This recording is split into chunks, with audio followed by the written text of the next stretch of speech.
오늘은 욥기 4장에 들어가는데 본격적으로 욥과 욥의 세 친구가 서로 이야기를 주고받는 그런 거의 욥기의 전체적인 내용들이 여기에 이제 포함되어 있죠. 계속해서 마치 배틀하는 것처럼 말을 주고받는 거잖아요. 그 중심인 이야기는 하나님에 대한 이야기를 하고 있죠. 하나님이 어떤 분이신가? 또 하나님께서 어떻게 역사하시는가? 이것에 대해서 계속 이야기를 합니다.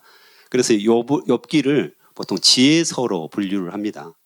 그래서 지혜로운, 하나님의 지혜를 알 수 있는, 하나님을 우리가 알 수 있는 그런 책이라고 하는데, 또 한편으로는 조금 나중에 이야기하겠지만 이게 다 맞을까? 이런 생각도 들기도 합니다. 왜냐하면 나중에 이제 평가가 그렇습니다. 욥기 42장 7절 보면 여호와께서 욥에게 이 말씀을 하신 후에 여호와께서 대만 사람 엘리바스에게 이르시되 내가 너와 내 두 친구에게 노하노니 이는 너희가 나를 가리켜 말한 것이 내 종 욥의 말과 같이 옳지 못함이니라, 이렇게 말씀을 하시거든요. 근데 실질적으로 이 엘리바스와 두 친구들의 그 이야기는 진리에 속합니다. 하나님의 말씀이죠. 정확하게 하나님에 대해서 대변하는데 나중에 마지막 부분에 가서는 욥보다 옳지 못하다, 이렇게 이야기를 하는 거죠. 이래서 좀 사람들이 헷갈립니다. 굉장히 하나님의 말씀이고 지혜서인데 왜 이게 옳지 못하다고 하나님을 평가하셨을까? 이것들을 우리가 주의 깊게 이제 살펴볼 필요가 있다는 거죠. 욥의 상황은 여러분 아시겠지만 이건 인간들이 가질 수 있는 최고의 불행이죠. 완전한 불행이고, 그런데 이제 그 욥을 위로하기 위해서 세 친구가 오잖아요. 그 장면도 참 굉장히 의미가 있습니다. 욥기 2장 11절에서 13절 부분이 나오는데 멀리서 와요. 다른 나라에서 오는 겁니다. 친구의 소식을 듣고 상당히 먼 거리를 이동해서 왔다는 것을 알 수 있고, 욥을 알아볼 수 없을 정도로 그렇게 험한 상태였잖아요. 그때 이제 울부짖으면서 겉옷을 찢고 티끌을 머리에 뿌렸다, 이 장면이 나오고요. 그리고 13절이 훨씬 더 중요합니다. 그들은 7일 밤낮을 욥과 함께 땅에 앉아 있었지만 그의 고통이 너무 커 보여서 그에게 한마디도 하지 못했다고 이야기합니다. 7일간 땅에 엎드려가지고 함께 했다고 합니다. 이 상담학적으로는 굉장히 엄청난 일을 한 겁니다. 지금 같이 있어준 거고요. 또 한마디도 안 했답니다. 그래서 그냥 고통을 함께 경험해주고 함께 했다, 이게 처음 어떤 모습이거든요. 그리고 심지어 욥의 아내는 뭐라고 말하죠? 하나님을 저주하고 죽어라, 나가서 죽어라, 이렇게 이야기하거든요. 그런데 욥기 3장에서는 어떻습니까? 하나님을 욕하고 나가서 죽으라는 욥의 아내의 말. 근데 좀 욥의 어떤 발언 수위가 굉장히 아슬아슬하거든요. 근데 하나님을 욕하고 나가서 죽지는 않습니다. 실제로 자기의 생일을 저주하고요. 또 죽는 것에 대한 애찬이라고 할까요? 나 죽고 싶다. 죽으면 차라리 더 낫겠다. 이 고통이 너무 힘들어서 내가 그냥 차라리 죽었으면 좋겠다, 이렇게 말하지만 욥의 아내의 말처럼 하나님을 저주하고 욕하고 죽지는 않습니다. 자살하지는 않는 거죠. 이제 이런 과정 중에 이 엘리바스가 드디어 발언을 하게 됩니다. 그래서 2절에 보면 누군가 자네에게 충고 한마디 하려고 한다면 자네는 귀찮아하겠지. 그렇지만 이제 더 이상 참을 수가 없네. 7일 동안 내가 참고 또 참았다, 이렇게 이야기를 합니다. 좀 더 참지. 말하지 않았으면 오히려 더 행복한 결말이 있었을 텐데 어쨌든 참고 또 참았다고 이야기합니다. 이 엘리바스와 또 두 친구가 굉장히 지혜로운 사람들이거든요. 보면 성경 하나님에 대해서 굉장히 밝았다는 것을 알 수가 있어요. 그래서 진짜 말하고 싶었는데 여기까지 지금 목구멍까지 말하고 싶은 것을 내가 참고 누르고 또 참았다. 이렇게 지금 이야기를 하는 겁니다. 그래서 이제 더 이상 참을 수 없다. 네 진짜 힘들고 어려운지 알겠는데 내가 한마디 해야 되겠다. 너에게 도움을 주는 말을 한마디 해야 되겠다. 지금 이 상태입니다. 그래서 드디어 말을 꺼내는 거죠. 그 이제 첫 번째 언급이 뭐냐면 3절부터 5절까지 보면 자네가 전에는 많은 사람에게 신앙을 가르치고 약한 자들을 도와줬다는 거죠. 그다음에 넘어진 자들을 격려하고 무릎을 굳세게 했는데 그런데 이제 자네가 이런 일을 당하니 감당하지 못하고 자신이 이런 일을 당하니 좌절하는 거죠. 그렇죠? 네가 예전에는 선생으로서 많은 사람들을 돕고 가르쳤는데 이제는 네가 그런 일을 당하니까 견디지 못하고 있다. 지금 뭔가 찌르는 말이잖아요. 비난하는 말이죠. 네가 예전에는 잘했는데 지금 네 문제 네가 해결하지 못한다. 그래서 많이 들어본 이야기 아닙니까? 예수님께서 십자가에 계실 때 대제사장들과 서기관들이 뭐라고 합니까? 그가 남은 구원하였을 때 자기 자신은 구원할 수 없도다. 이렇게 말하죠. 그래서 다른 사람은 구원했지만 자기 자신조차도 구원하지 못한다.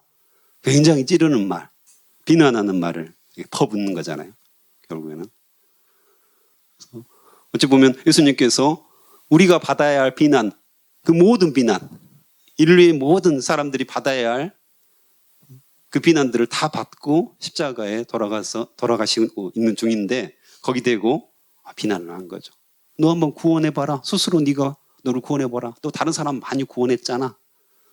이렇게 찌르는 말들을 하는 거죠. 우리도 그런 경우들 있지는 않습니까? 혹시 너나 잘해라. 뭐 이런 말을 한다든가. 그러니까 말로 사람들을 죽이는 거죠. 좋은 말을 한다고 하지만 결국은 그 말 속에 찌르는 것들이 있는 거죠. 그걸 통해서 다른 사람들을 은근히 위하는 척하면서 깎아내리고 위하는 척하면서 공격하고 내가 참는 건 참았다는 거죠. 더 참아야죠. 그런데 말을 입 밖으로 내는 거죠. 같이 공감하고 같이 함께하는 거. 그걸로 충분하거든요. 근데 우리는 뭔가 다른 사람에게 충고를 해줘야 될 것 같고 말을 해줘야 될 것 같은 내 경험을 이야기해 줘야 될 것 같은 그래서 8절에도 보면 내가 본 바로는 이렇게 이야기하거든요. 내가 본 바로는 이게 이제 언어적으로 표현하면 내가 경험한 바로는 이 표시예요. 이 말이거든요. 그래서 내가 경험한 바로는 그렇다는 거죠. 경험이 전부입니다. 내가 경험했으니까 너는 이렇게 해야 된다고 이야기하는데요. 그렇지 않은 경우가 많죠. 나의 경험과 그 사람의 경험은 철저하게 차이가 납니다. 근데 그것을 완전하게 동일화시키고 일반화시키는 것이 우리의 모습이죠.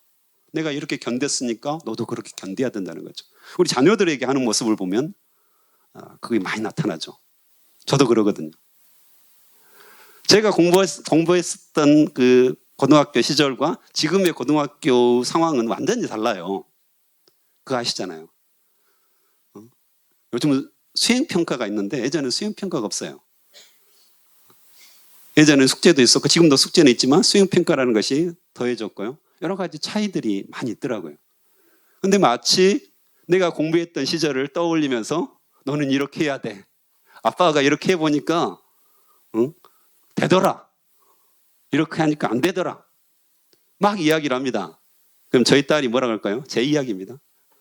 아빠는 꼰대. 당장 나오죠. 가장 어려운 것 같아요. 제자들한테는 최대한 조심해서 말하고 많이 들어주고 하려고 예를 쓰는데 딸에게는 쉽지 않다. 이걸 느낍니다. 여러분은 어떻습니까? 라떼는 말이야. 나는 이렇게 했어. 이게 우리에게 굉장히 일상화되어 있다는 거죠. 그래서 다른 사람의 경험, 그것을 철저히 무시하죠. 내 경험에 비추어서 그 사람도 이렇게 해야 된다고 주장을 한다는 거죠. 다른 사람의 어떤 고난, 다른 사람의 어려움들은 굉장히 작아 보여요. 그리고 내가 당한 고난은 세상에 이보다 큰 고난이 없어요. 이보다 큰 재앙이 없고. 이것이 인간의 어떤 인지상정이거든요. 그래서 자꾸 나의 경험을 말하고, 내가 다 경험해봤다는 겁니다. 내가 다 경험해봤어요. 내가 엄청나게 큰 고난과 어려움과 모든 것을 경험해봤으니까 너에게 말할 자격이 있다. 이렇게 말을 하는 거죠. 그래서 이 상담학에서는 가장 최악이라고 이렇게 이야기를 합니다. 같이 있어주고, 함께 해주고, 함께 기도해주고, 함께 있어주는 것으로 충분한데 우리는 말하고 싶어 합니다. 그 중에 이제 엘리바스가 주로 주장하는 게 뭐냐면 7절에 보면 생각해보게 죄 없이 망한 자가 있던가? 정직한 사람이 갑자기 죽던가? 내가 본 바로는 악의 밭을 갈고 죄를 씻는 자들은 뿌린 대로 거두며 하나님의 숨결에 망하고 하나님의 진노에 끝장이 난다네. 즉 엘리바스가 말하는 것은 뭡니까? 인과응보라는 겁니다. 인과응보. 물론 성경에도 나와 있고요. 그런데 일반적으로 세상에서 통용되는 논리죠. 그래서 죄를 지으면 망한다. 이것이 인과응보의 논리이거든요. 그래서 그 인과응보의 논리로 지금 뭘 이야기하고 싶은 겁니까? 욥, 네가 죄를 지어서 이렇게 고난을 받는 거야. 얼마나 슬픈 이야기입니까? 네 죄 때문에 네 자녀들 10명이 하루아침에 죽었어. 지금 이 이야기를 하고 있는 거거든요. 욥이 쉽게 받아들일 수 있었을까요, 이걸? 나 때문에, 내 죄 때문에, 내가 잘못해가지고 내 자녀들이 하루아침에 다 죽었고 모든 재산이 몽땅 날아갔고 내가 지금 병들어 있다. 욥에게는 이 말을 한다면 욥이 받아들였을까? 이 생각이 들어요. 쉽지 않았을 거라는 생각이 듭니다. 만약에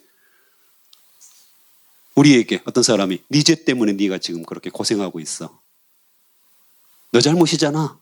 이런 말들을 함부로 한다면 그것이 진짜 올바른 충격일까요? 맞는 말이죠. 저는 죄인이거든요.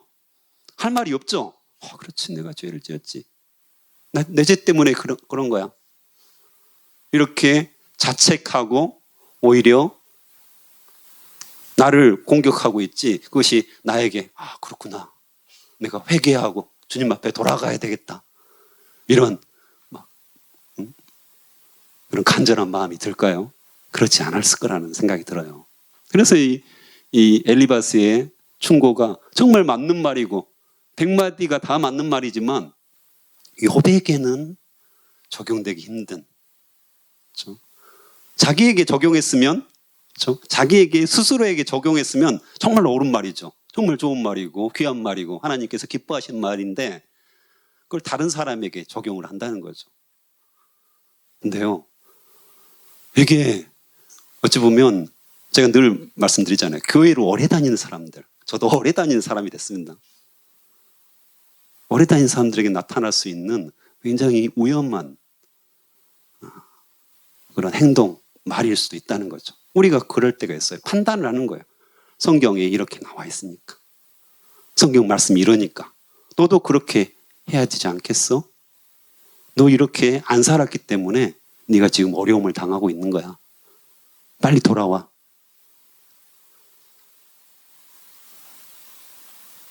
제가 어제도 그저께도 계속 이제 졸업생들 이렇게 줌으로 성경 공부 모임과 모임들을 하거든요.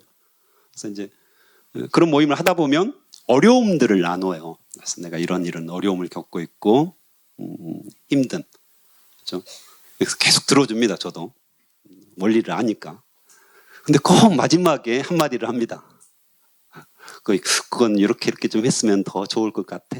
물론 내 마음속에 어떤 마음이 있습니까? 그 제자를 도와주고 싶은 마음, 안타까운 마음, 좀 더 이렇게 격려해주고 싶은 마음이 있는데 그 말을 안 붙여야 되는데 그 말을 붙이는 경우가 많아요. 그래서 그렇구나. 힘들겠다. 그렇지. 쉽지 않지. 우리가 삶이. 내가 기도해 줄게. 늘 기도 제목 보내라. 이렇게 끝났으면 됐는데, 그런데 내가 살아보니까, 그런데 이렇게 해보면 더 좋을지 않을까? 이렇게 하고 있는 나의 모습을 봐요. 그래서 우리 딸에게 하는 거나 제자들에게 하는 거나 별로 큰 차이가 없구나 이걸 느끼게 되는데요. 어쨌든 이것이 우리의 모습이라는 거죠. 그것이 욥에게는 큰 상처가 되었다는 것을 우리가 알 수가 있어요. 더구나 12절부터는 자기의 환상의 경험까지 끌어들입니다. 그 환상이 성령의 환상이었는지는 확신할 수가 없습니다. 그런데 아닌 것 같아요. 15절에 보면 그때 한 영이 내 앞을 지나갔는데 온몸이 털이 쭈뼛었다네. 이걸로 봐서는 또 성령의 역사라기보다는 오히려 악령의 역사가 있었다는 것들을 우리가 더 알 수가 있거든요. 실제로 온몸이 쭈뼛었대요. 오히려 성령께서 우리에게 역사하시면 충만해지고 오히려 기쁨과 즐거움이 있고 감사로 받았을 텐데 그러지 않았다는 것을 알 수가 있는 거죠. 그리고 17절에 보면 사람이 어떻게 하나님 앞에 의로울 수 있으며 인간이 어떻게 창조주 앞에서 깨끗할 수 있겠는가? 그 뒤에 말도 하나하나 다 옳죠. 우리가 비천하고 죄인이고 좀 하나님과 비교해서 철저히 바로 설 수 없는 자지만 그러지만 어떻습니까? 이것도 어찌 보면 반은 맞고 반은 틀려요. 왜냐하면 우리가 어떤 사람입니까? 여러분이 어떤 사람입니까? 죄인이죠. 벌레 맛도 못한 죄인들이잖아요. 죄가 너무 많아요. 우리가 말하는 것이 죄이고요. 행동하는 것이 죄인이고요. 그런데요, 중요한 것은 뭡니까? 예수 그리스도의 피로 말미암아서 우리는 하나님께 언제든지 나아갈 수 있는 의인이 된 거죠. 깨끗한 사람이 됐어요. 죄인이지만 의인이거든요. 죄인인 의인이라고 보통 말하는데 여전히 죄 가운데 있지만 예수 그리스도의 보혈의 피, 그 피로 하나님께 나아갈 수 있는 의로운 자가 되었다고 성경은 우리에게 선포하거든요. 그러니까 무조건 다 죄인이라고 정죄하는 것도 상황과 환경에 따라서 맞지 않는 거죠. 우리는 예수 그리스도의 보혈의 피로 깨끗하게 씻음 받았다. 이것을 우리는 확신할 필요가 있죠. 내가 누구인가? 이것도 분명하게 우리가 붙잡아야 될 거라고 성경은 말씀을 하시는 거죠. 그래서 오늘 엘리바스가 이제 처음 욥을 책망하기 시작하는데요. 모든 것이 진리예요. 보면 정확하게 맞는 팩트거든요. 사실이고. 하지만 욥의 상황과 환경 이것에는 맞지 않았고요. 오히려 그것이 욥에게 훨씬 더 상처를 주는, 차라리 말하지 않고 입을 다물었으면 훨씬 나았을 법한 말들이 많거든요. 그래서 우리 일상생활에서 그런 일들이 많이 일어난다는 거죠. 오히려 가까운 사람들에게 훨씬 상처를 많이 주고 있죠. 저를 포함해서 모든 성도들이 이걸 공감하실 겁니다. 그래서 오히려 내가 하고 싶을 때가 이렇게 많은데 오히려 잠잠히 하나님께 무릎 꿇고 그래, 이건 꼭 말해줘야 되는데 참는 거, 하나님께 오히려 말하는 거, 이것들을 우리가 연습하는 시간들이 되었으면 참 좋겠다 이런 생각들을 하게 됩니다. 함께 기도하시겠습니다.